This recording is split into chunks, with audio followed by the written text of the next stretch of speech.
ఎందుకంటే రామ్ చరణ్ గారికి ఈ ప్రపంచ చరిత్రలో ఏమి ఆశించకుండా పనిచేసే ఏకైక వ్యక్తి మెగా అభిమాని మాత్రమే.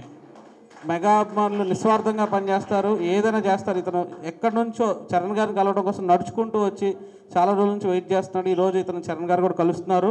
దానికి మనం అందరం ఇతన్ని చాలా అప్రిషియేట్ చేయాలి. అతనుకున్న అభిమానానికి చాలామంది ఉన్నారండి. అలాంటి ఇంకొక అభిమాని మన సంజయ్ జయరాజ్. మీరు ఇతన్ని చాలాసార్లు చూసుంటారు, చాలా వీడియోలో చూసుంటాడు. అతను వరితో రామ్ చరణ్ గారి బొమ్మ వేసి ఆ వరి ధాన్యం తీసుకొచ్చి రామ్ చరణ్ గారికి బహుమతి ఇచ్చిన ఏకైక వ్యక్తి. ఇతని గురించి చాలా న్యూస్ ఛానల్స్ ఇవి కూడా ప్రచురించాయి.